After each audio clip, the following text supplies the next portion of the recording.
Esse é um daqueles filmes de terror que você termina de assistir e pensa, caramba, esse é diferente. Eu sou o Tavas e bora falar sobre A Hora do Mal hoje no Gostei de Ver. E eu já adianto que esse é um dos melhores filmes de terror do ano.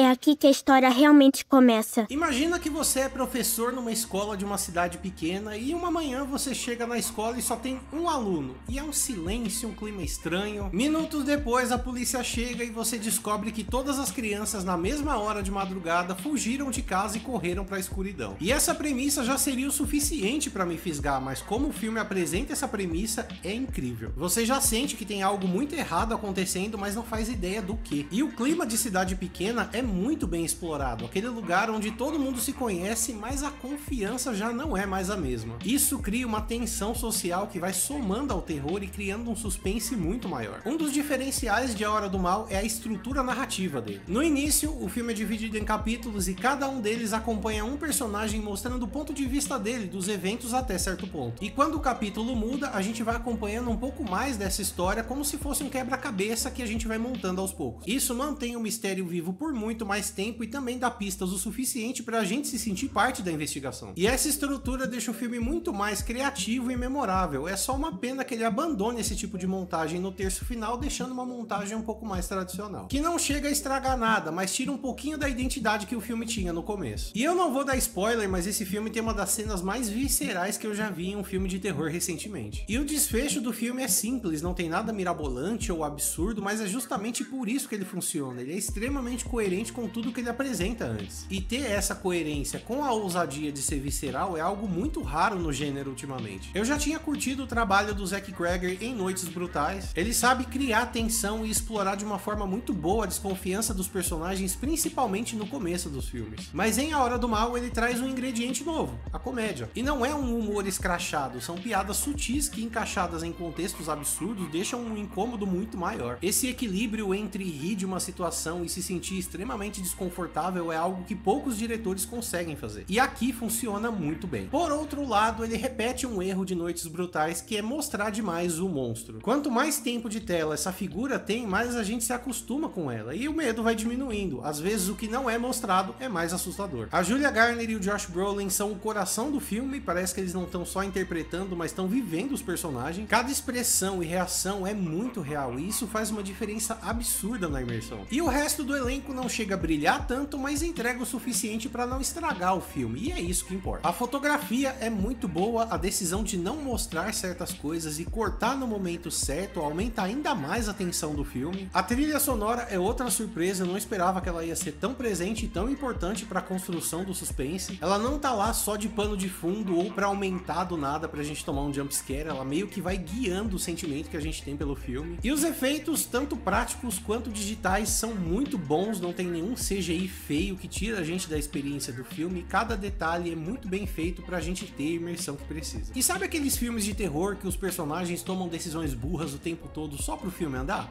Não é o caso aqui. Todos agem de forma coerente com as suas personalidades e com as informações que eles têm, e as coisas não acontecem por coincidência. Existe uma cadeia de eventos bem clara aqui e cada ação leva a uma consequência lógica, mesmo que ela seja terrível. É um roteiro muito redondinho e quase sem furos. E esse ano já tiveram bons filmes de terror, Pecadores, Faça Ela Voltar, e eu gostei muito de ambos, mas eu acho que A Hora do Mal leva uma vantagem pela construção narrativa. A tensão é constante, o ritmo é preciso, a história é inteligente do começo ao fim. Não tem um momento sequer que eu olhei pro celular ou pensei em outra coisa. O filme te prende muito e isso pra mim é um sinal de um bom terror. E se curtiu o vídeo até aqui, deixa o like, se inscreve no canal e se quiser apoiar ainda mais, tem um Live Pix na descrição. Não esquece de dar o like e seguir o canal. Mas e aí, gostei de ver A Hora do Mal? Sim, eu gostei bastante e eu dou uma nota 9 pra ele. Eu prefiro 1000 vezes assistir um filme assim, que seja criativo, bem dirigido, com bons atores, ao invés de assistir um Invocaverso ou um Megan 2. Esses terror de jumpscare fácil só pra viralizar no TikTok, que pra mim já deu o que tinha que dar. A Hora do Mal é o tipo de filme que prova que sim, dá pra inovar no gênero de terror sem apelar pros maiores clichês que a gente já vê por aí. E sabendo que o próximo Resident Evil tá na mão do Zach Cregger, eu tô bem otimista que finalmente a gente vai ter uma boa adaptação dessa franquia. Mas me fala aí o que você achou do filme. Caso tenha curtido o vídeo, dá uma olhada nesse aqui também. Valeu e até a próxima!